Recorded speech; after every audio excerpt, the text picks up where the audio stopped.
My husband called our marriage a nightmare and saw me as a bank account, so I secretly listened in, then destroyed his plans in front of my family. I don't even know where to begin with this. My hands are literally shaking as I type this out on my phone. I've deleted and rewritten this post about 7 times already. Everyone's asleep in the house, and I'm just sitting here in the bathroom with the shower running so Connor doesn't hear me crying. Connor and I have been married for 3 years. He always seemed so genuine compared to the guys I usually met through my family's social circles. My family has money. Not crazy rich, but comfortable enough that I've never worried about bills. Connor comes from a middle-class background. We renewed our vows last weekend at a small ceremony with just our closest friends and family. He literally cried reading his vows to me, y'all. Cried. Said I was the best thing that ever happened to him. Anyway, I was on a girls' trip to Nashville with my 3 besties from college. We'd been planning it for months. Spa days, wine tours, checking out that new rooftop bar everyone's been posting about on TikTok. But on the second day, Scarlett got food poisoning from this sketchy hot chicken place, and Tina had some emergency she had to handle remotely. The trip was falling apart, so we decided to cut it short. I thought, hey, perfect opportunity to surprise Connor. He's always saying how much he misses me when I'm gone. Always texting me those wish you were here selfies from our couch with his sad puppy eyes. So, I took an early flight back, stopped to pick up his favorite nachos from this hole-in-the-wall place near our house, and some craft beer he's been obsessed with lately.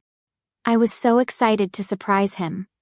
I had this whole image in my head of his face lighting up when he saw me. I came in through the garage using my code so I could really surprise him.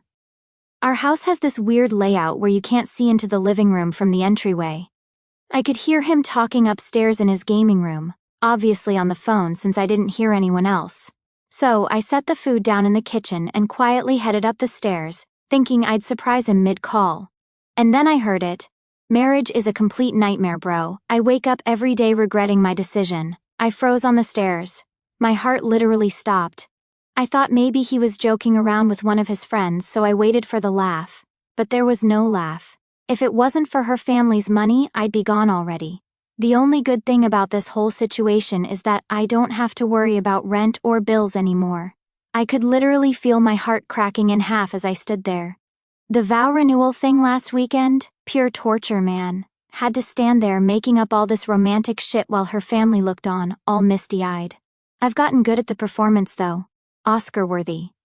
He laughed then. Actually laughed. But hey, small price to pay for the lifestyle, right? Her dad's talking about bringing me into the family business next year. Once I'm established there, I'll have options. More options than just being the money wife's husband. The money wife. That's what he calls me behind my back 3 years of marriage, and I'm just the money wife to him. I don't know how I managed it, but I silently went back downstairs, grabbed the food and beer, and slipped out. I sat in my car in the parking lot for almost 2 hours, just sobbing. My mascara was everywhere, and this old lady actually knocked on my window to ask if I needed help. I told her my dog died, the first lie of many I'd tell that day. I returned the food, told them my husband wasn't feeling well, and texted the girls that I'd decided to go to a hotel near the airport so I could catch up on some emails before heading back to Nashville the next day. I drove around for hours, trying to figure out what to do. Every memory of our relationship was replaying in my head with this new, horrible filter. All those times he insisted on paying for dinner but only when it was somewhere cheap. How he was so reluctant to let me help with his student loans, until I practically forced him. How he always seemed to have these big dreams but never quite enough motivation to pursue them, until my dad offered connections. Our anniversary gift from his parents was this engraved wooden sign for our entryway that says, "Where your story begins." I literally stared at it this morning while drinking coffee, thinking our story was just beginning its next chapter. But it turns out, our story was actually just a financial transaction for Connor. I decided to go back to Nashville. I spent the next 3 days pretending everything was fine with my girlfriends, even though I was dying inside and probably drank way too much wine every night. Then I came home at my originally scheduled time, and I greeted him with a kiss. I looked into the eyes of the man who called our marriage a nightmare, and kissed him hello like nothing was wrong. I've been living this lie for 5 days now. 5 days of sleeping next to someone who apparently regrets waking up next to me every morning. 5 days of analyzing every interaction we've ever had, wondering what was real and what was part of his Oscar-worthy performance. I've been checking our accounts. Turns out, Connor has been making these weird withdrawals, nothing huge but like $200 here, $300 there, always just under the amount we agreed would need a conversation. Where is that money going? Has he been saving up for his eventual escape? Does he have someone else? Oh God, does he have someone else? Is there another woman who knows I'm just the money wife to him? Do they laugh about me together? I haven't told anyone yet. Not my friends, not my family, especially not my family. My dad adores Connor, is always talking about how he's like the son he never had. It would break his heart to know Connor only sees him as a meal ticket. I've been making subtle changes though. Yesterday, I accidentally left open a browser tab with my separate bank account information, the one he doesn't have access to.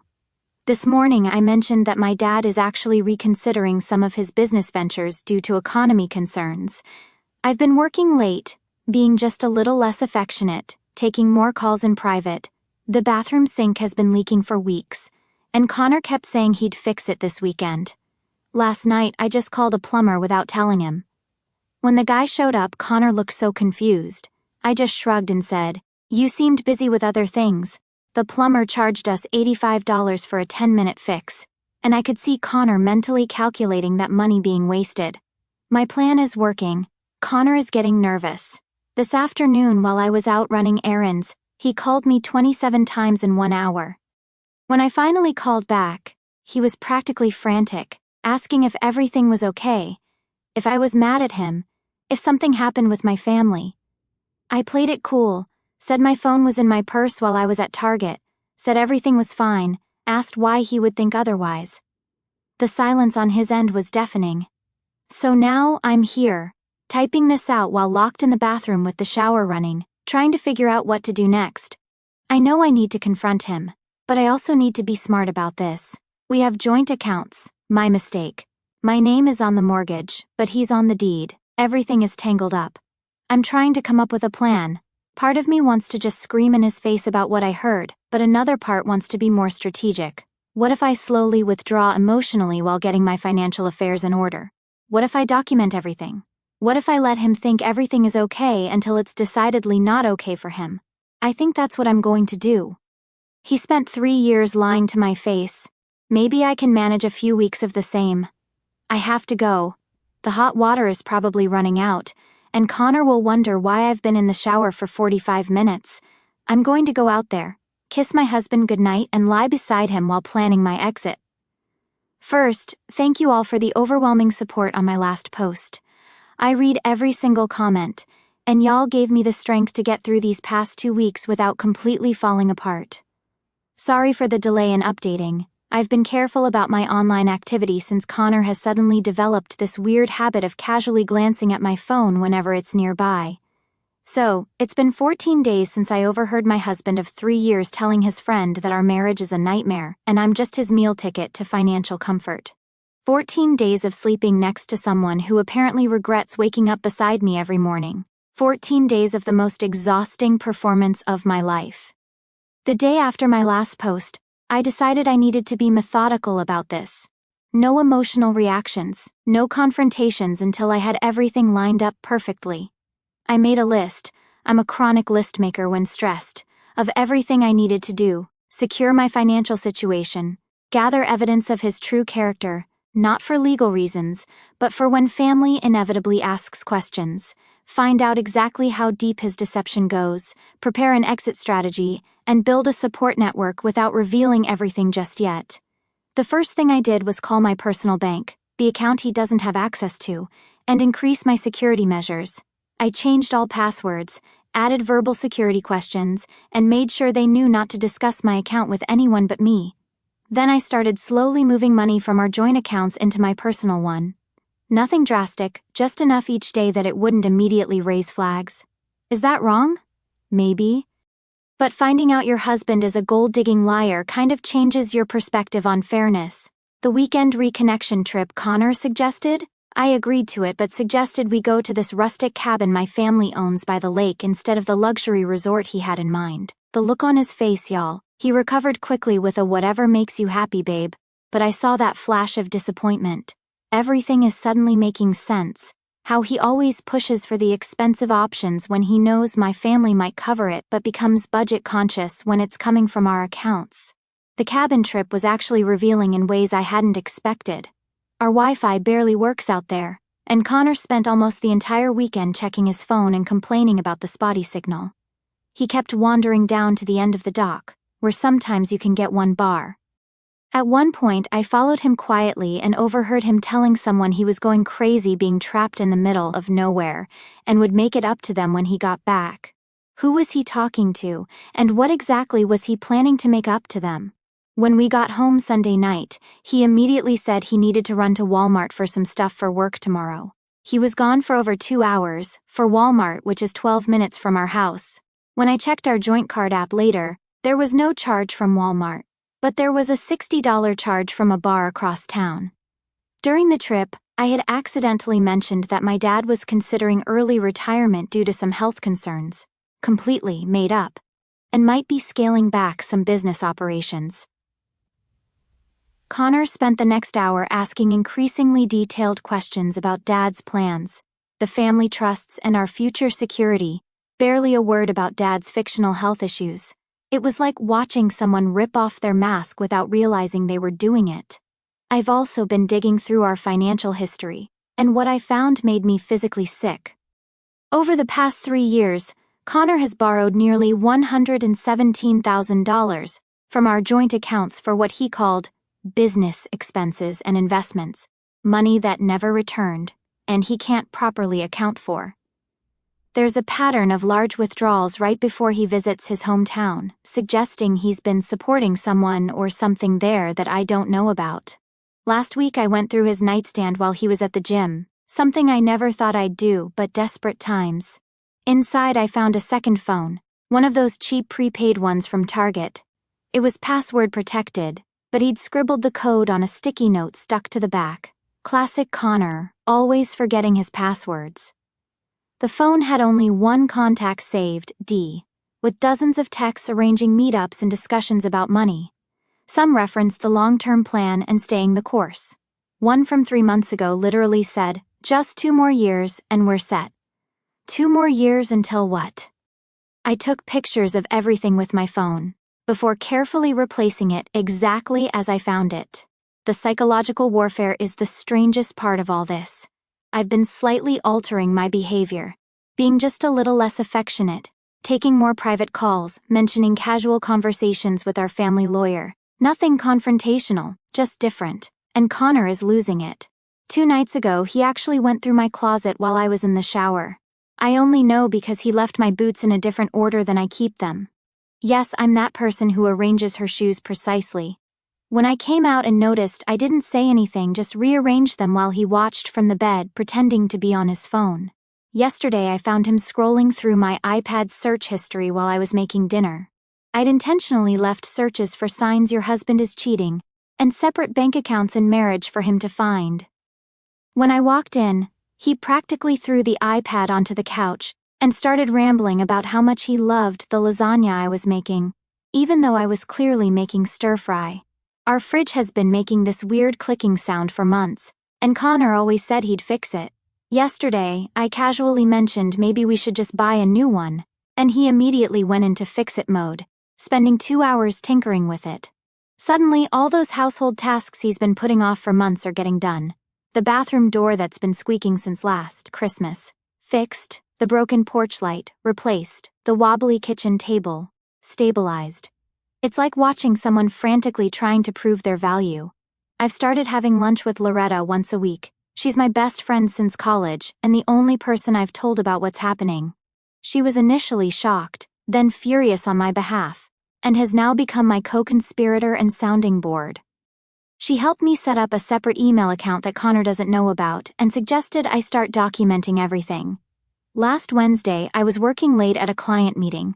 Truthfully, I was actually just sitting in a Starbucks, scrolling through our Surviving Infidelity and taking notes, and Connor showed up unannounced with dinner. He's never done this in 3 years of marriage. He claimed he was just missing me but spent the entire impromptu dinner interrogating me about a call he'd overheard me having with Loretta. where I'd said something about making big changes. The call was actually about possibly redoing our guest bedroom, but he doesn't need to know that. Then came the 27 calls incident I mentioned briefly in my last post. I now realize what triggered it. I'd left some printouts from our joint account on my desk that morning, showing his large withdrawals over the past year. I hadn't confronted him about them, just left them there. When I came home that evening, the papers were in a different position. He'd seen them, panicked, and that's why he bombarded me with calls while I was in meetings. When I finally called him back after the 27th call, the conversation went like this. Me: "Hey, what's the emergency?" My phone was in my desk during meetings. Connor breathing heavily. "No emergency, just... Is everything okay with you, with us? You've been different since you got back from Nashville." Me: "Different how?" Connor: "I don't know, just distant. And you've been taking a lot of private calls, and you mentioned something about your dad reconsidering his business plans. I'm worried about you." Notice how he slipped in concern about my dad's business between fake concern for me. Classic Connor move that I never recognized before. Me: "Everything's fine, just busy with work. Why would anything be wrong?" The silence on his end was so long I thought the call had dropped. Connor: "No reason. I just love you, that's all." Me: "I love you too. The biggest lie I've ever told." After we hung up, I sat in my car and cried for almost an hour. Not because I'm sad the marriage is ending, but because I'm mourning the relationship I thought I had. The Connor I fell in love with doesn't exist. He's a character played by a man who sees me as nothing but a bank account with a body attached. Last night he suggested we have another vow renewal ceremony for our parents, who couldn't make it to the first one. When I asked why the sudden interest in renewing vows, we just renewed 2 weeks ago, he stammered something about celebrating our love with everyone important to us. Translation: he's panicking about his gravy train derailing and wants to cement his position with my family. I smiled and said, "Maybe next year." The relief on his face was palpable. What he doesn't know is that I've already spoken to a lawyer, not our family lawyer but someone recommended by Loretta who doesn't run in our social circles. I have an appointment next week to discuss my options.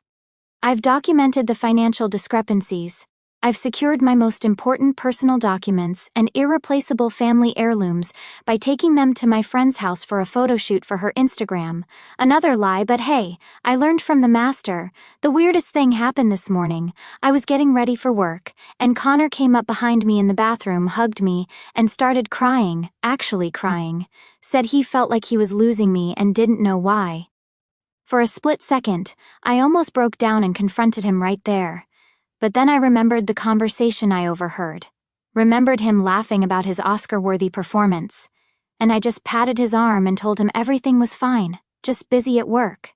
His tears dried up remarkably quickly when I mentioned I might have to postpone our trip to New York next month, the one where we were supposed to stay in that 5-star hotel his Instagram influencer friend recommended. Funny how his emotional crisis evaporated at the mention of a luxury experience potentially slipping away. The confrontation is coming, I'm almost ready. But I want him to sweat a little more, to feel the ground shifting under his feet without understanding why. I want him to experience just a fraction of the uncertainty and betrayal I've been feeling. Is that petty? Maybe. But when someone shatters your entire reality, I think you're entitled to a little pettiness. So, picking up where we left off, after discovering Connor had been secretly siphoning money from our accounts and only staying with me for my family's connections, I spent weeks quietly gathering information and preparing my exit strategy. I was planning to confront him after I had absolutely everything in order, but life had other plans. Remember that dinner at my parents' house Connor was so eager to have? We went last weekend, and it was enlightening. Connor was in full charm mode, complimenting my mom's new curtains, asking my dad detailed questions about his golf game, even offering to help my sister set up her new Sonos system. To anyone watching, he was the perfect son-in-law. But now that I knew what to look for, I could see the calculation behind every interaction. During dinner, Connor casually mentioned he'd been researching investment properties in my parents' neighborhood. My dad, bless him, immediately started talking about how property values in their area were expected to rise 20% in the next 5 years. Connor's eyes actually lit up, I'm not exaggerating. It was like watching a slot machine hit the jackpot. That night, after we got home, I found him on our iPad, looking at properties way above our price range. When I asked how we could possibly afford them, he smiled and said my dad had mentioned helping with the down payment. My dad had said nothing of the sort. The next morning, I had my meeting with the lawyer Loretta recommended. She was amazing, direct, supportive, and thorough. She helped me understand exactly what I was entitled to and what Connor might try to claim. The good news, our prenup does offer some protection, though not as much as I'd like. The better news, the financial forensics revealed a pattern of deception that could potentially invalidate portions of the prenup. While I was meeting with the lawyer, Connor was apparently having a complete meltdown at home. I'd left my laptop open that morning with a browser tab showing flights to my cousin's place in California, part of my exit strategy planning. When I got home, Connor had prepared an elaborate dinner with my favorite everything: wine, candles, the works. He was trying so hard to be charming, but there was this desperate edge to everything. His hands were actually shaking when he poured the wine. During dinner, he kept dropping these bizarre comments about how much he loves our life together, how grateful he is for me, not my family, specifically me, and how he's never been happier. It was like watching someone perform a role they hadn't quite learned all the lines for. Then came the bombshell. He suggested we start trying for a baby. Right now. This from the man who has spent 3 years finding excuses to delay starting a family. I nearly choked on my wine. I asked why the sudden change of heart. Connor gave me this speech about realizing what truly matters in life and how he's finally ready for the next step in our journey together. He actually got teary-eyed, y'all. Oscar-worthy indeed. I smiled and said, "That's quite a coincidence, because I've been doing some thinking about our future too." The hope that flashed across his face was almost sad. I continued, "In fact, I've been reflecting a lot on our relationship since I got back from Nashville." The hope vanished, replaced by something closer to panic. He reached for his wine glass so quickly he nearly knocked it over. He asked what kind of reflections. That's when I decided to start laying my cards on the table. Not all of them, but enough to watch him squirm. I said I'd been thinking about honesty in marriage, about what people really want versus what they say they want. Connor's face went so pale I thought he might pass out. He asked what that meant. Instead of answering directly, I asked if he remembered what he said in his vows at our renewal ceremony, about how meeting me was the best thing that ever happened to him. He nodded, attempting a smile that looked more like a grimace. I asked if he meant it. "Of course I did," he said, reaching for my hand across the table. "I meant every word." I pulled my hand away slowly. "That's interesting, because I could have sworn I heard you tell Danny that the vow renewal was pure torture and that you had to make up romantic shit while my family looked on." The color drained from his face completely. His mouth opened and closed several times, but no sound came out. When he finally tried to speak, I continued, "Or maybe I misheard. Maybe you didn't call our marriage a nightmare and say you wake up regretting your decision every day. Maybe I imagined the part where you said the only good thing about our relationship is my family's money." Connor knocked over his wine glass then, sending red wine cascading across our white tablecloth. He didn't even move to clean it up. He just stared at me with this expression of pure horror.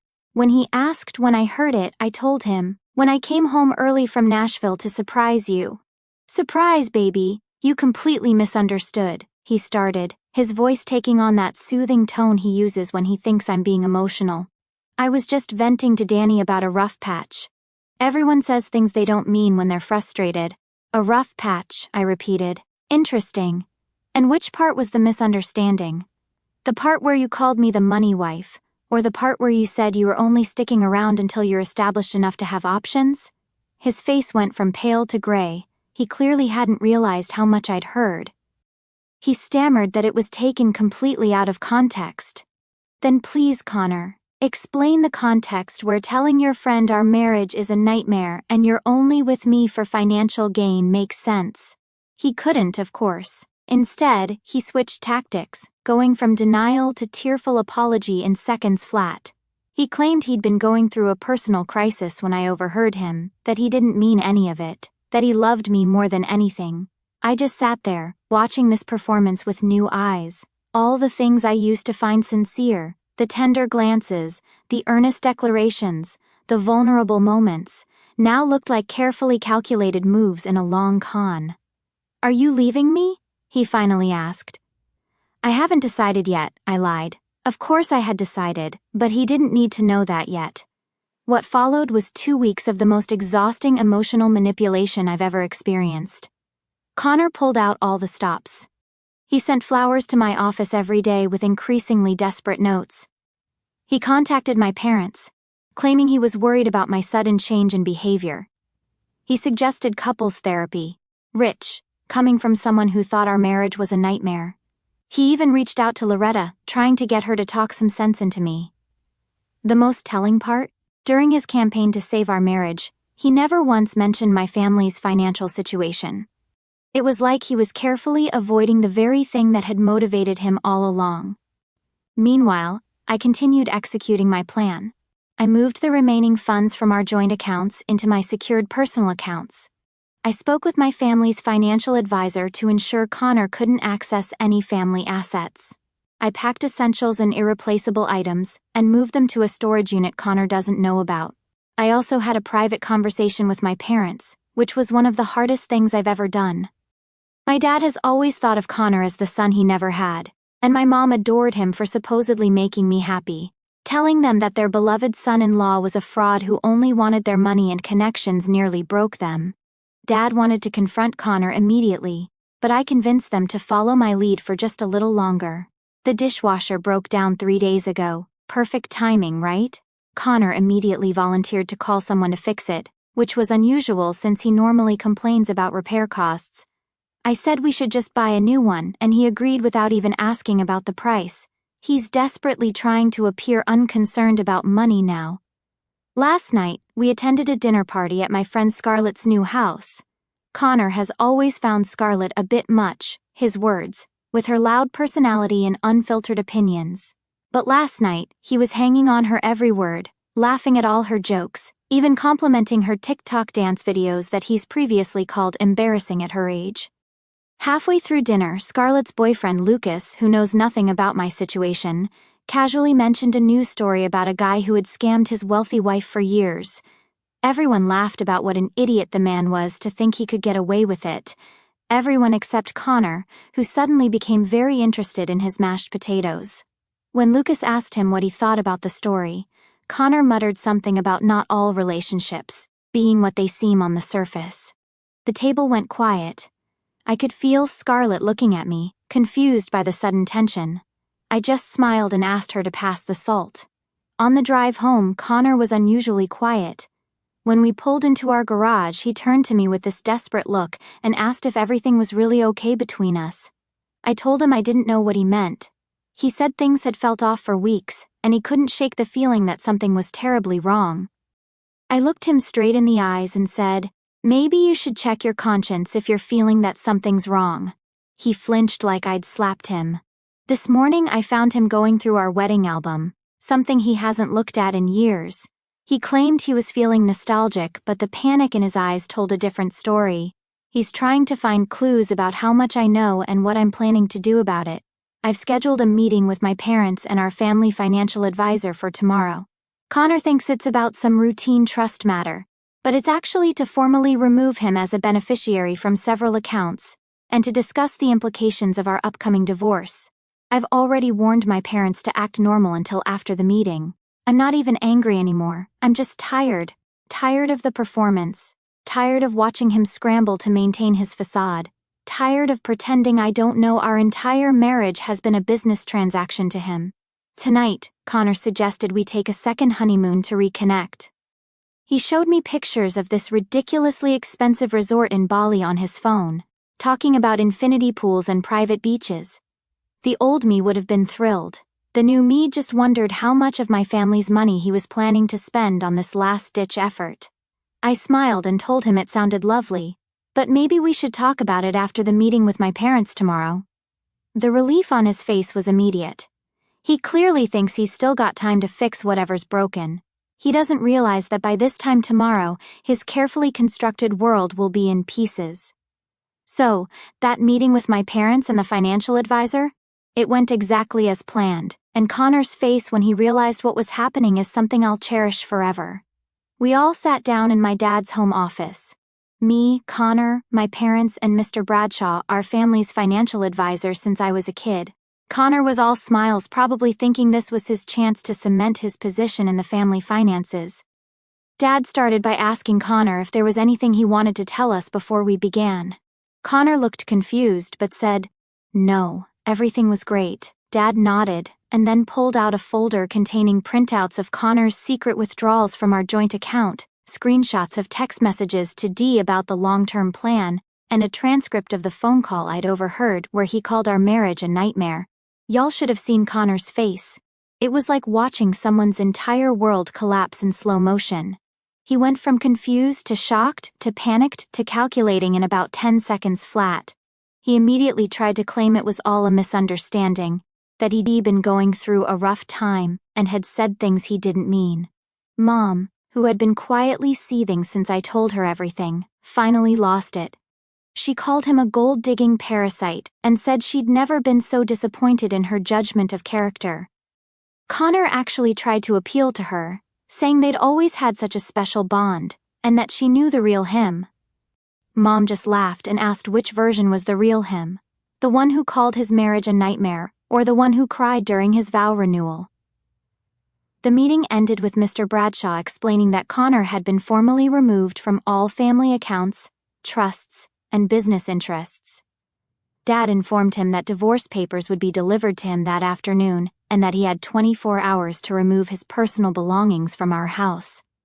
Connor's final play was turning to me with tears in his eyes, actual tears. The man deserves an Emmy, and asking if I was really going to throw away 3 years of marriage over one stupid conversation.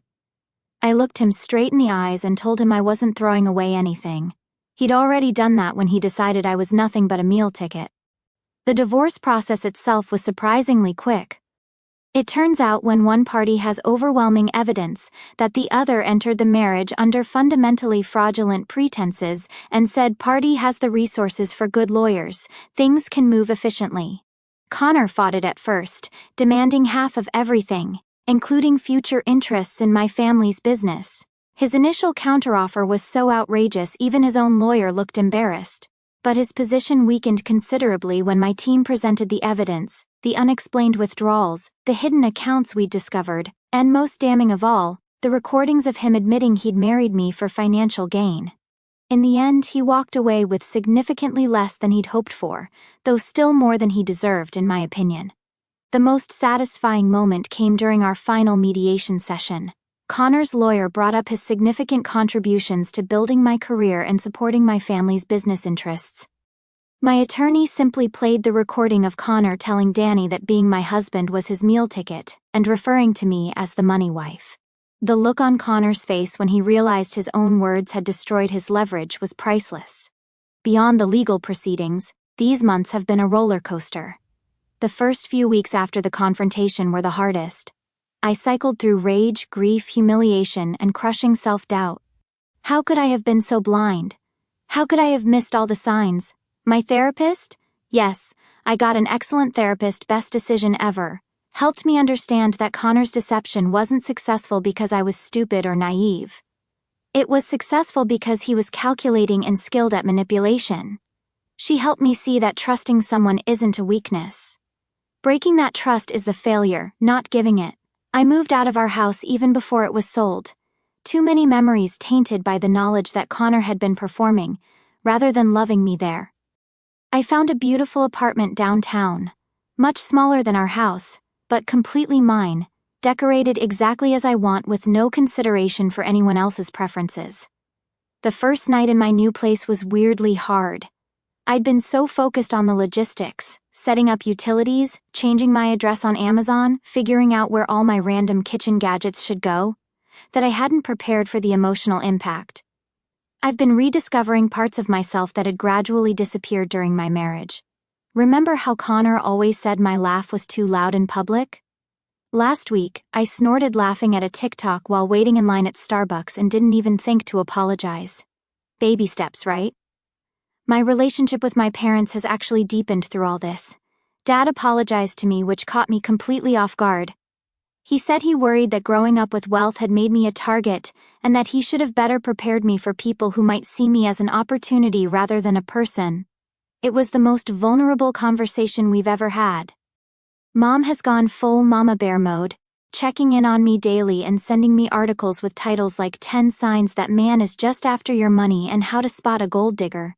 It's a bit much, but I appreciate the sentiment. She's also set me up on 3 blind dates already, all with men she's personally vetted for financial independence. I've declined them all. I'm nowhere near ready to date again, but her heart's in the right place. My friends have been incredible, especially Loretta and Scarlett, who have shown up for me in ways I can never repay. Tina unfortunately sided with Connor initially. They had been friends before Connor and I met, and she believed his version of events. The strangest part has been running into mutual friends who don't know the whole story. Last week I bumped into Connor's friend Danny, yes, that Danny who he was talking to on the phone, at Target. He did this weird half-wave, then pretended to be really interested in paper towels. I just smiled and kept walking. Later, I saw him watching me from the parking lot as I loaded my car. It was clear Connor had told him some version of events that painted me as the villain. Whatever, I don't have the energy to care what Connor's bros think anymore. Last month, Connor actually showed up at my apartment unannounced. He said he wanted to talk, to explain himself. I told him he'd had 3 years to be honest with me, and I wasn't interested in whatever story he'd crafted now. He tried to hand me a letter, which I refused to take. He left it in my mailbox anyway. For a moment I considered burning it unopened, but curiosity won out. It was a strange mix of apology and justification. He claimed he truly had grown to love me despite his initial motivations, that he regretted his words to Danny, that he missed us and the life we had built. I read it once, then shredded it without responding. His words have no power over me anymore. According to Loretta's cousin, who works at that fancy steakhouse downtown, Connor is now dating the daughter of one of my dad's business associates. She's been warned, of course, but has decided Connor is misunderstood and that I clearly did something to provoke his behavior. Some lessons have to be learned firsthand, I suppose. I've also gotten really into cooking, something Connor always dominated in our relationship. Last night, I made this amazing mushroom risotto that actually turned out edible. Progress. Do I still have bad days? Absolutely. Sometimes I wake up furious that I gave 3 years of my life to someone who saw me as nothing but a bank account. Sometimes I worry about trusting anyone romantically again. Sometimes I still replay conversations and interactions, looking for signs I should have seen. The divorce was finalized last month, 47 days faster than average for our county. The house sold quickly and I used my portion to pay off some student loans I'd been carrying forever and invested the rest. Connor tried to claim emotional distress and damage to his professional reputation in our final hearing, but those claims were dismissed almost immediately. Last week, my mom sent me a Facebook screenshot of Connor at some charity gala with his new girlfriend. My first reaction wasn't jealousy or anger, it was relief. Relief that he's someone else's problem now. Relief that I don't have to wonder if every smile, every kind word, every gesture of affection is part of some elaborate performance designed to access my family's money. The money wife is dead. Long live just plain Natalie. Oh, remember that second phone I found with the mysterious contact D? Turns out, D stands for Denise, Connor's ex-girlfriend from college, who conveniently reached out to him 6 months after our wedding. Apparently they'd been in contact the entire time we were married, with Connor sending her money regularly and promising they'd be together once the plan was complete. She attached screenshots of their conversations as proof, including one where he told her our vow renewal was the last hurdle before they could move to phase 2. I wasn't even angry when I read her message. I just felt sorry for her. She actually believes she's special, that he wouldn't do to her what he did to me. I sent her back one message: good luck, you'll need it. Many have asked if I'm still in contact with Connor's family. His parents actually reached out to apologize after everything came to light. They had no idea what he'd done and were horrified. We exchange holiday cards, but nothing more. Some connections aren't worth maintaining.